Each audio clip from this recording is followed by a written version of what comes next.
और यूक्रेन में वैगनर की बहुत बड़ी खुराफात सामने आई है।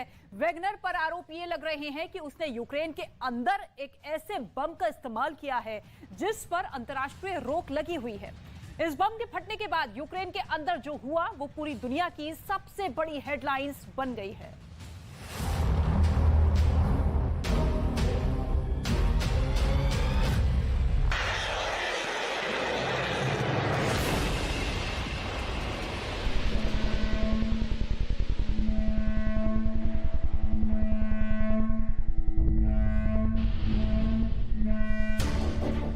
क्या यूक्रेन में पुतिन ने सीक्रेट वेपन लॉन्च कर दिया है?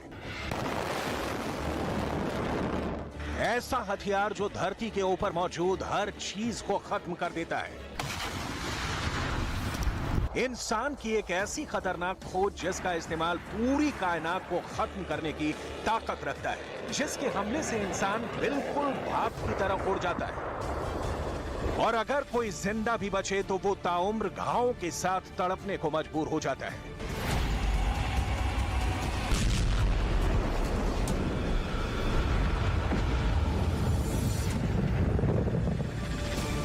क्या है यूक्रेन में ये नया सीक्रेट वेपन जिसके इस्तेमाल का आरोप पुतिन पर लग रहा है? हम आपको इस सीक्रेट वेपन की पूरी हिस्ट्री और मिस्ट्री बताने वाले हैं, लेकिन सबसे पहले देखिए ये तस्वीरें।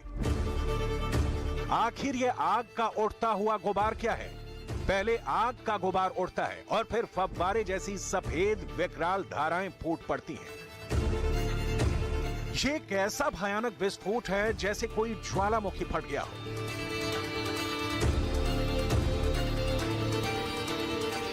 या जैसे एक साथ एक नहीं कई ज्वालामुखी फट गए हों।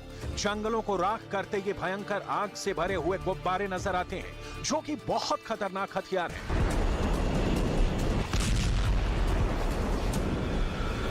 ये आसमान से रिकॉर्ड की गई तस्वीरें हैं। ये आग की सुनामी जैसी मालूम होती है जो सब कुछ जलाकर राख करने की क्षमता रखती है। दरअसल ये है phosphorus bomb, the secret weapon in Ukraine. एक बार फिर पूरी दुनिया में इस डेडली बम की काफी चर्चा हो रही है। कई तरह की हेडलाइंस इस बम को लेकर पूरी दुनिया में छप रही हैं और दावा यह किया जा रहा है कि पुतिन यूक्रेन के अंदर इस डेडली वेपन का इस्तेमाल आम लोगों को मारने के लिए कर रहे हैं। हालांकि ये सिर्फ एक दावा है और इस दावे की कोई पुष्टि नहीं की जा सकती है, लेकिन ज़ेलेंस्की के मित्र देशों की तरफ से ये शोर बहुत जोर से उठा है कि यूक्रेन में फॉस्फोरस बम ने कहर ढा दिया है। यूक्रेन के अंदर बखमूत के पूर्व में चासीव यार में फॉस्फोरस बम के इस्तेमाल की सूचना मिली है। एक बहुत बड़े इंटरनेशनल मीडिया के रिपोर्ट्स ने यह दावा किया है कि चासीव यार में अचानक सफेद गोलों के अंगारे गिरे और जहां ये बम गिरे वहां पर घास का एक एक तिनका जलकर राख हो गया। सवाल ये उठ रहा है कि क्या बखमूत के आसपास जिस तरह से ज़ेलेंस्की और यूक्रेन की आर्मी ने घेराबंदी को सख्त करने की कोशिश की है और यूक्रेन की आर्मी को रसद और हथियार पहुंचाने की कोशिश की है, क्या उसे नाकाम करने के लिए फास्फोरस बम का इस्तेमाल किया गया है? ये अपने आप में एक बहुत बड़ा सवाल है। दरअसल फास्फोरस बम के इस्तेमाल पर अंतर्राष्ट्रीय रोक लगी है। संयुक्त राष्ट्र ने फास्फोरस बम के इस्तेमाल पर रोक लगाई है। अगर कोई देश फास्फोरस बम का इस्तेमाल करता है तो उस पर अंतर्राष्ट्रीय अदालत के तहत मुकदमा चल सकता है।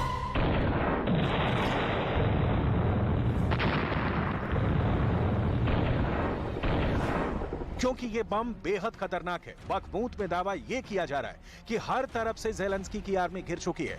आधे बखमूत पर रूस का कंट्रोल है, लेकिन आधे बखमूत पर अब भी जंग जारी है। तो क्या आधे बखमूत पर यूक्रेन के फौजियों को निशाना बनाने के लिए फॉस्फोरस बम का इस्तेमाल किया जा रहा है? वैसे भी इस वक्त बखमूत में वैगनर के चीफ येवगेनी प्रिगोजिन का राज है, जिसको अपनी क्रूरता के लिए जाना जाता है। प्रिगोजिन किसी के प्रति जवाबदेह नहीं है और वो बखमूत पर कब्जा बरकरार रखने के लिए किसी भी हद तक जा सकता है। इससे पहले भी प्रिगोजिन ने अपने विरोधियों का खात्मा बहुत बेरहमी से किया है और अब फास्फोरस बम का इस्तेमाल भी किया इसी कड़ी का एक हिस्सा है।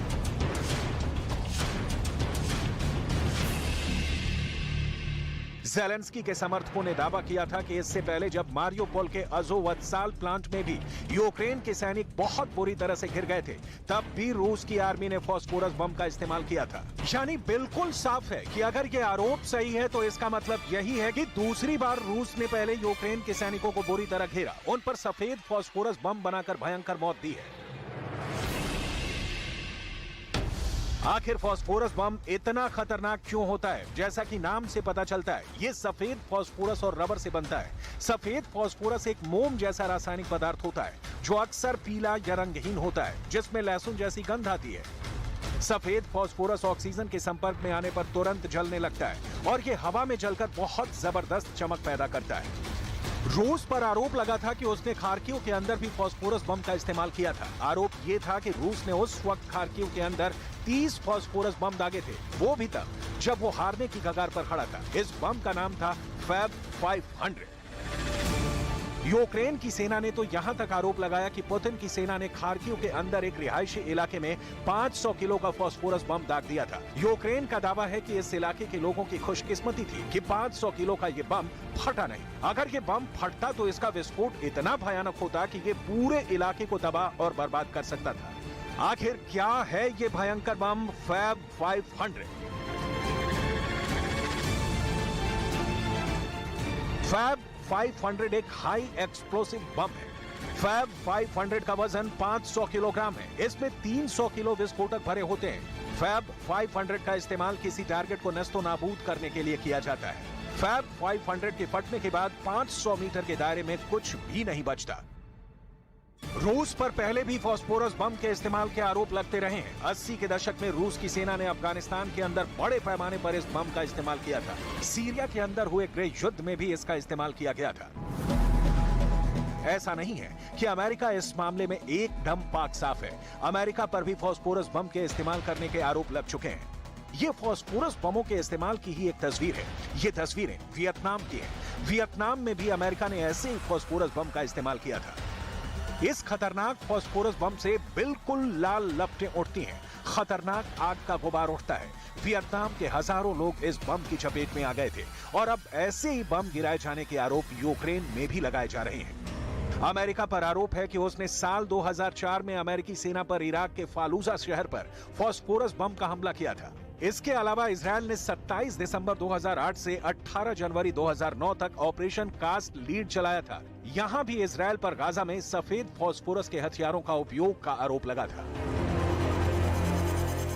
सवाल है कि आखिर ये फास्फोरस बम तबाही मचाता कैसे है? फास्फोरस एक बेहद जहरीला केमिकल है।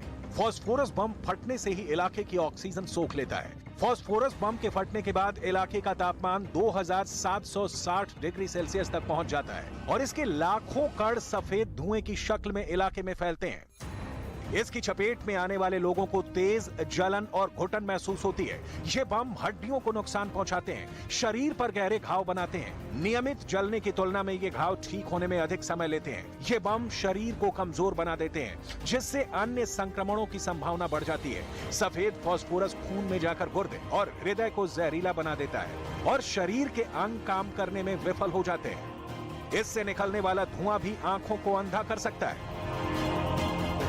एक तरफ रूस पर यूक्रेन के अंदर फास्फोरस बम के इस्तेमाल के आरोप लग रहे हैं और दूसरी तरफ पुतिन ने क्राइमिया के अधिकारियों से मुलाकात की है और एक बार फिर यही बात दोहराई है कि क्राइमिया के लोग गर्व महसूस करते हैं कि वो अब रूस का हिस्सा बन चुके हैं। 9 лет назад крымчане и севастопольцы сделали свой однозначный и окончательный исторический выбор вновь и навсегда стать частью нашей единой большой страны. Очевидно, что для Крыма и Севастополя вопросы безопасности имеют приоритетный характер, особенно कुल मिलाकर ये एकदम साफ हो चुका है कि यूक्रेन और रूस की जंग खत्म नहीं हो रही है, बल्कि ये खतरनाक हथियारों के साथ और ज्यादा भयावह होती जा रही है।